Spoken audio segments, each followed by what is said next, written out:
the most dangerous dark magic rituals ever recorded. From ancient necromancy and forbidden grimoires to chilling tales of demonic summoning and sacred rituals, civilizations across the world have recorded accounts of dark magic that continue to captivate us centuries later.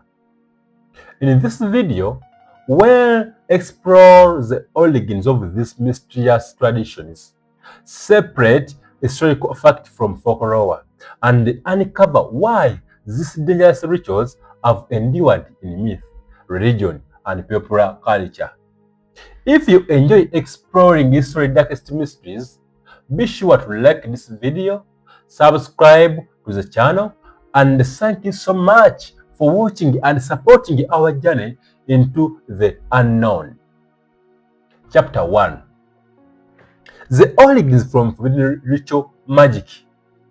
Long before the rise of organized religions, written laws, or great empire, human beings looked the unseen world for answers. Thunderstorms, eclipses, disease, famine, and sudden death all seemed to come from invisible forces beyond human control. To survive, ancient societies developed ritual intended to communicate with gods, spirits, and the natural world. Most of these ceremonies sought protection, healing, fertility, or good fortune.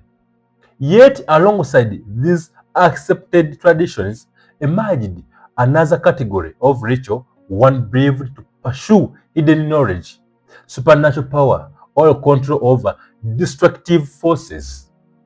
These practices would later become known as forbidden ritual magic or darker magic. It is important to distinguish historical evidence from legend.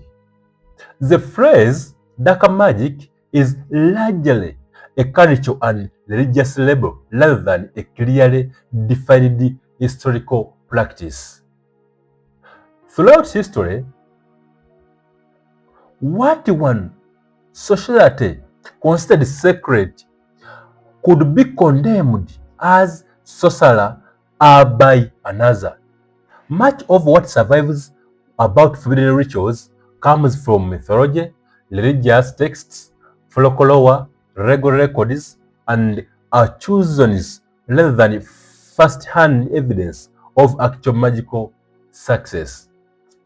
Nevertheless, these accounts reveal how civilizations understood the dangers of power pursued without moral or spiritual restraint. The earliest written references to ritual magic appear in ancient Mesopotamia, often called the cradle of civilization. The earliest written references of ritual magic appear in ancient Mesopotamia, often called the cradle of civilization. The Sumerians, Akkadians, Babylonians, and Assyrians believed the universe was filled with powerful supernatural beings capable of influencing human destiny. Their priests performed elaborate ceremonies to seek divine protection, while specialist ritual practitioners were believed to counter curses, ward of evil spirits, or interpret supernatural signs. Clay tablets dating back more than 4,000 years contain collections of incantations, protective prayers, and ceremonial instructions. Most of these texts focused on healing or defense against malevolent forces.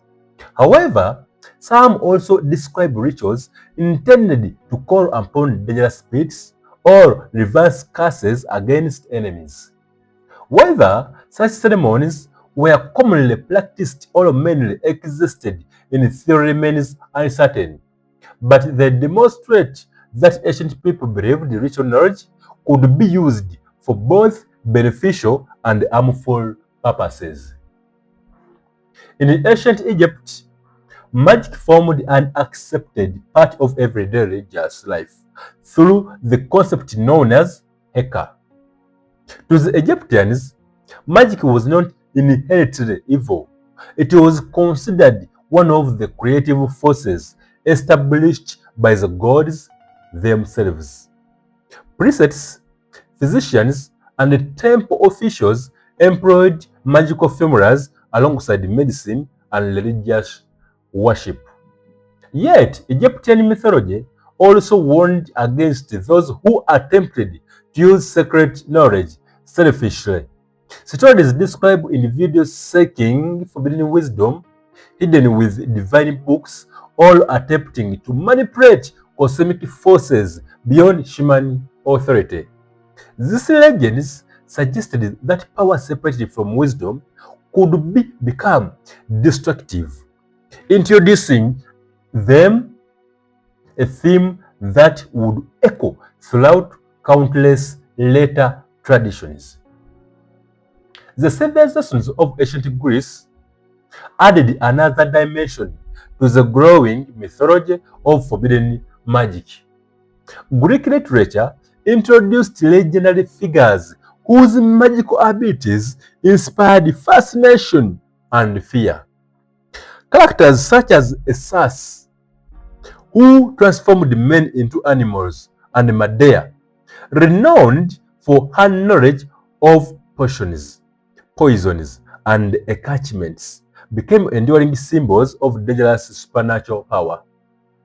Although these figures belong to mythology rather than recorded history, they shaped Western ideas about sorcery for centuries.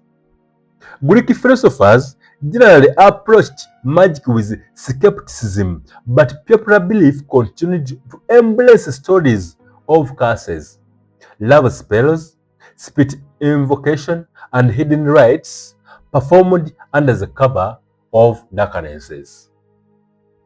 The Romans inherited many of these beliefs while adding their own fears about sacred rituals and illicit ceremonies. Roman authors frequently described witches gathering herbs beneath the full moon, consulting the dead of graveyards, or performing rituals at lonely crossroads. Whether these descriptions reflected genuine practices or literary exaggeration remains debated among historians. But they reinforced the growing associations between darkness, isolation, and supernatural danger. As the Roman Empire adopted Christianity, attitudes toward ritual magic changed dramatically. Early pagan ceremonies increasingly became associated with demonic influence. Church leaders argued that supernatural power should come only through God, and the rituals invoking unknown spirits risked deception by evil forces. This theological distinction transformed many traditional magical practices into acts considered spiritual and dangerous or even criminal. During the Middle Ages, the concept of forbidden ritual magic expanded considerably. European theologians developed a detailed theories concerning demons, temptation, and spiritual corruption. Rather than viewing magical rituals as harmless superstition, many believed they represented deliberate attempts to cooperate with malevolent supernatural beings. This period also saw the emergence of magical manuscripts known as grimoires. These unwritten books claimed to preserve ancient knowledge concerning ceremonial rituals, sacred symbols, protective circles, mysterious names, and methods for communicating with spiritual entities. Some texts emphasized divine or angelic invocation, while others became associated with demonology and forbidden practices. Modern historians caution that the existence of these books does not necessarily prove their widespread use. Many grimoires were copied by scholars fascinated with philosophy, astrology, religion, and ancient languages rather than individuals actively practicing ritual magic. Nevertheless, their secrets contributed to an aura of danger and that persists today. One of the most enduring themes within stories of forbidden rituals is the idea that supernatural power always demands a price. Across vastly different cultures, from Mesopotamia to medieval Europe, legends repeatedly warn that those who seek knowledge beyond the human limits often suffer unexpected consequences. The punishment varies according to the tradition: madness, spiritual corruption, isolation, loss of loved ones, or eternal damnation. Regardless of the details, the message remains remarkably consistent. The pursuit of unlimited power without wisdom ultimately destroys the seeker. These cautionary These cautionary narratives served important social purposes. They reinforced religious authority, discouraged reckless experimentation with unknown spiritual practices, and reminded communities that ambition without ethical restraint could become dangerous in many cases. Stories of forbidden magic reflected broader cultural anxieties about political instability. Foreign religions, diseases, or unexplained natural disaster, magic became a symbolic language through which societies expressed their deepest fears. Even today, the influence of these ancient traditions remain unmistakable. Modern novels, films, television series, and video games continue to depict forbidden rituals using imagery first developed thousands of years ago. Ancient manuscripts, mysterious symbols,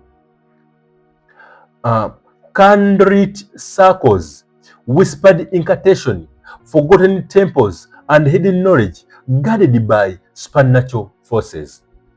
Although these portrayals are largely fiction, they draw upon centuries of myth, folklore, and religious imagination.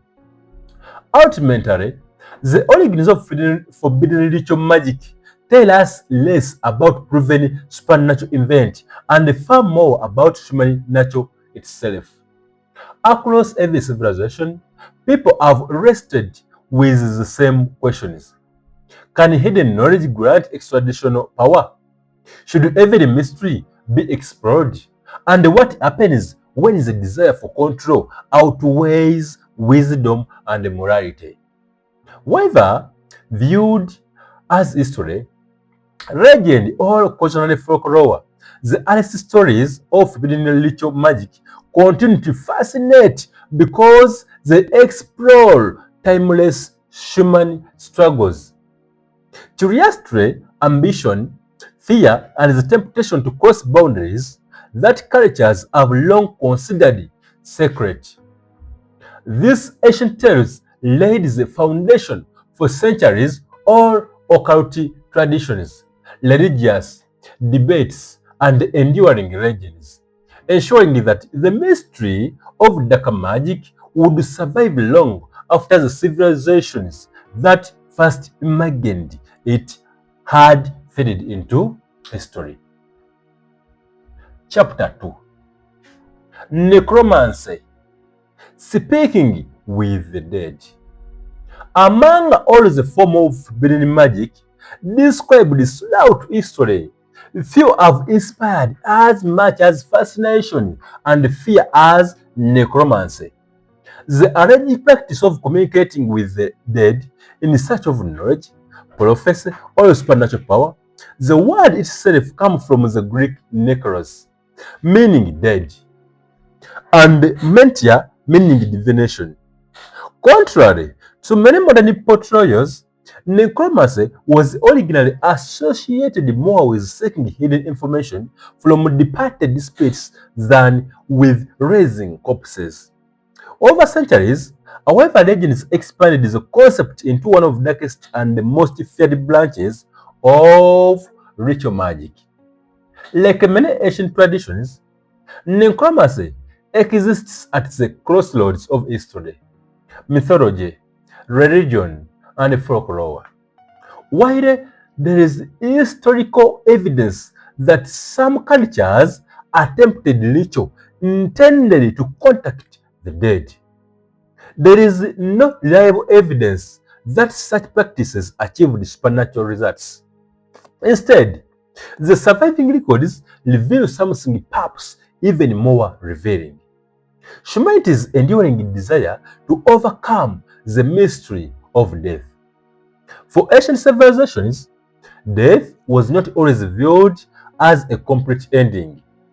Many believed that the soul of the deceased continued to exist in another realm and retained knowledge inaccessible to the living. If those spirits could somehow be contacted, they might reveal hidden truth, predict the future, expose enemies, or provide guidance during times of crisis. This belief formed the foundation of necromantic tradition across many cultures. The earliest references appear in ancient Mesopotamia, where the dead were thought to inhabit a shadowy underworld. Babylonians and Assyrians texts describe ritual intended to appease restless spirits through offering of food, water, incense, and carefully spoken incantations. These ceremonies were usually designed to calm or honor the dead rather than command them. However, some texts suggest that the ritual specialists attempted to question spirits about unresolved mysteries or future events. Such practices were regarded with caution because disturbing the dead was believed to risk attracting malevolent entities. Ancient Egypt maintained a very different relationship with death. Egyptians devoted enormous effort to preserving the body and preparing the soul for the afterlife. Their funerary texts, including the famous Book of the Dead, were intended to guide the deceased safely through the spiritual world rather than summon them back to the living. Yet, later legends describe magician seeking secret knowledge from spirit or attempting to harness supernatural forces associated with the realm of the dead.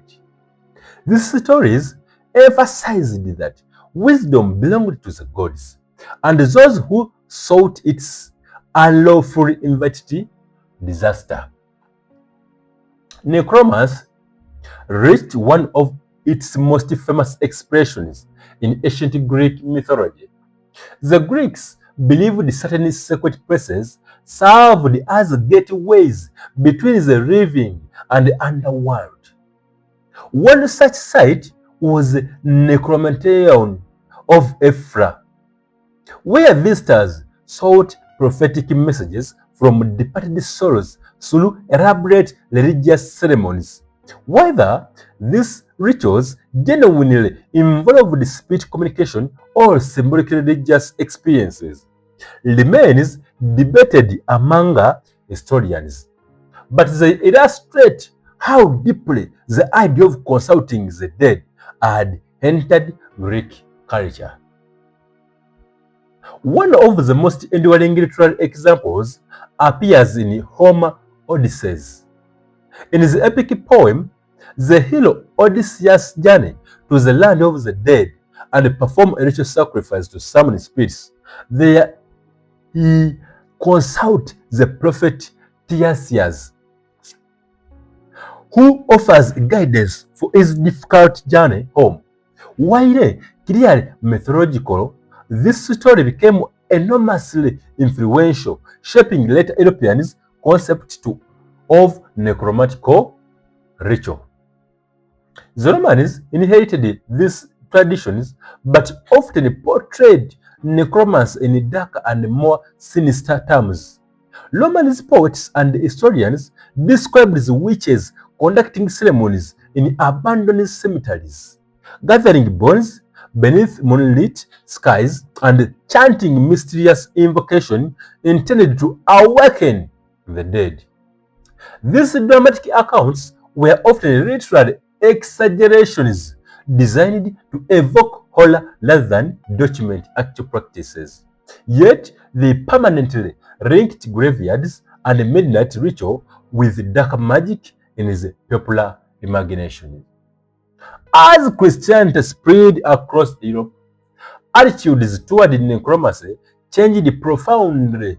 Church authorities rejected the possibility that human beings could legitimately summon departed souls. Instead, theologians argued that any spirit responding to such ritual were not the dead at all, but deceptive demons, disguising themselves to mislead the living. This theological interpretation transforms necromancy from questionable superstition into serious spiritual offense. During the Middle Ages, necromancy became closely associated with forbidden scholarship, learned individuals, including some clergy and university students, were occasionally accused of studying magical texts said to contain ritual or for contacting spirits. These accusations often appeared alongside fear of astrology, alchemy, and ceremonial magic. Although surviving evidence suggests that many such accusations were exaggerated or politically motivated, that reputation of necromancy grew increasingly sinister. Several medieval grimoires claimed to describe methods for summoning spirits, drawing protective circles, reciting sacred names, and performing elaborate ceremonial invocations. Historians generally believe these manuscripts were copied and studied far more frequently than they were actually practiced. The image of necromancy evolved dramatically during the 19th and 20th centuries. Gothic literature, ghost stories, and later horror films transformed the necromancer into a mysterious figure surrounded by skulls, ancient tombs, cursed books, and supernatural armies of the dead. Modern fantasy further expanded the concept, often depicting necromancy as ability to raise skeletal warriors or control zombies, ideas that owe far more to fiction than to historical beliefs. Today, historians view necromancy primarily as a window into humanity's relationship with mortality. Across civilizations separated by thousands of years, people imagined ritual capable of crossing the boundary between life and death, because death itself remained the greatest unanswered question. The stories reflect hope, grief, fear, curiosity, and the longing to believe that wisdom survives beyond the grave. Whether presented as myth, religious warning, folklore, or literary imagination, necromancy has endured because it confronts one of the deepest mysteries of human existence. It asks whether the dead still possess voices worth hearing, and whether the living should ever attempt to listen. In nearly every tradition, the answer comes with the same caution. Some boundaries exist for reason, and the pursuit of hidden knowledge may carry consequences no ritual can fully control. Chapter 3. Demon summoning the forbidden grimoires. Among all the legends surrounding dark magic, none have captured the human imagination more than the idea of summoning demons through ancient books of secret knowledge. Hidden chambers lit by candlelight, mysterious symbol drawn upon the floor, forgotten languages spoken aloud, and supernatural being appearing from the darkness have become some of most recognizable images in horror fiction and occult folklore. Yet behind these dramatic portrayals lies as a fascinating historical story, one involving medieval manuscripts, religious debates, philosophy, and humanity's enduring fascination with forbidden knowledge. The books most commonly associated with ceremonial magic are known as grimoires. The word derives from an old French term related to grammar or learning, eventually coming to describe manuscripts that claim to preserve secret magical knowledge. Unlike a simple collection of spells or folklore remedies, grimoires presented themselves as a sophisticated manuals containing rituals, prayers, symbolic diagrams, astrological calculations, and instructions for communicating with supernatural beings. It is important to understand that these books are historical artifacts, not verified manuals of supernatural power. Modern historians study them because they reveal how people in different periods imagined the unseen world, not because they provide evidence that demons were actually summoned. Their true significance lies in the beliefs, fears, and intellectual traditions they represent. The origins of ceremonial magic can be traced back to the ancient world. Egyptian priests, Babylonian scholars, Greek philosophers, and Jews mystics all developed traditions involving sacred names, ritual purifications, and symbol ceremonies intended to draw closer to divine wisdom. These practices were generally focused on religious devotion or spiritual understanding rather than commanding evil spirits. All these traditions passed through centuries, all translation and reinterpretation.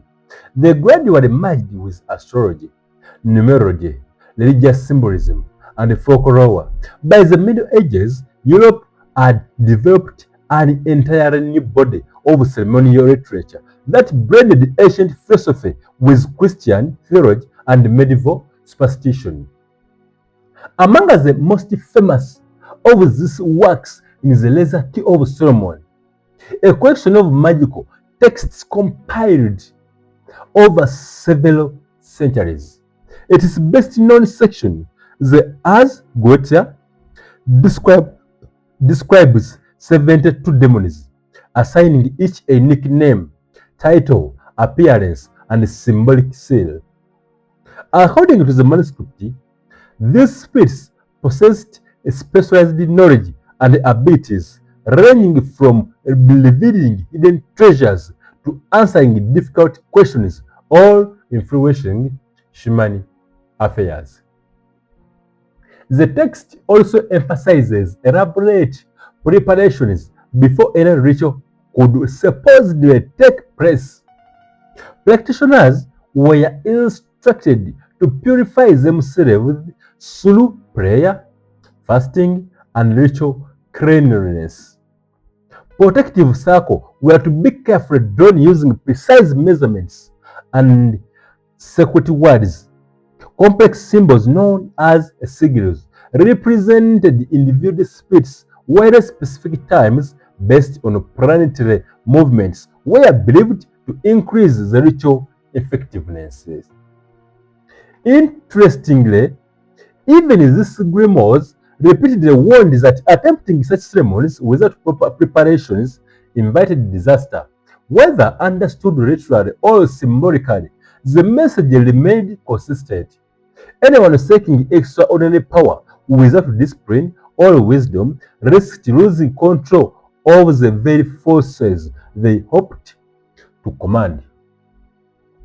Another notorious manuscript in the Grand Grimoires, sometimes called the Red Dragon, probably composed during the 18th century. Despite claiming much older origins, it gained a fearsome reputation for describing alleged pacts with infernal beings. Stories surrounding the book claimed it revealed the ultimate secret of wealth, influence, and supernatural power. Historians, however, regard it as of part of growing market for sensational occult literature rather than evidence of widespread magical practice. One reason grimoires fascinated readers was their extraordinary complexity. Rather than offering simple spells, they required mastery of ancient languages, biblical passages, astrology, geometry, religious symbolism, and intricate ceremonial procedures. This complexity gave the impression that magical knowledge belonged only to highly educated individuals who possessed extraordinary discipline and learning. The church viewed this text with profound suspicion. Medieval theologians argued that no human being possessed the authority to command spiritual entities outside God's will. If supernatural beings responded during forbidden ritual, such scholars believed they were deceptive demons seeking to corrupt those who pursued hidden knowledge. This belief shaped countless sermons, theological writings, and legal proceedings during periods of religious anxiety. Simply owning suspicious manuscripts could attract accusations of heresy or sorcery.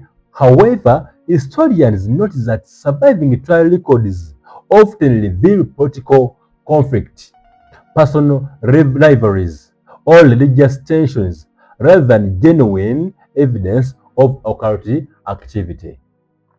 The Renaissance complicated this picture further.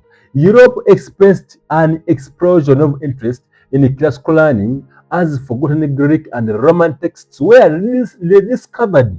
Scholars collected manuscripts on mathematics, astronomy, medicine, philosophy, alchemy, and ceremonial magic with eco-exorcism. Many intellectuals viewed these works as a part of humanity's broader search for knowledge rather than invitation to practice forbidden rituals.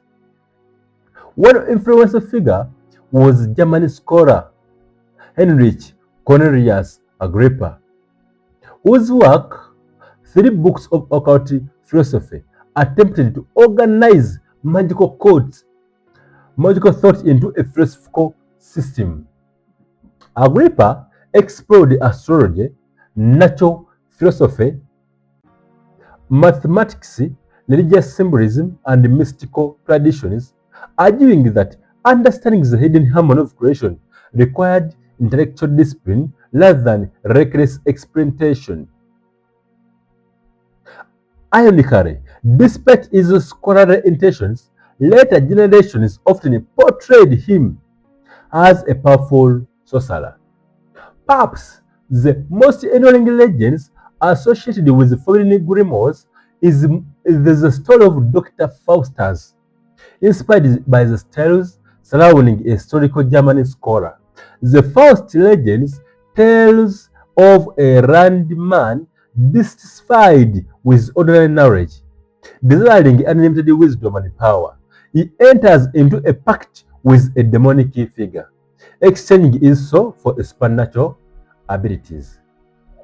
Over the centuries, Writers such as Christopher Marlowe and Johann Wolfgang von Goethe transformed Faust into one of literature's greatest cautionary figures.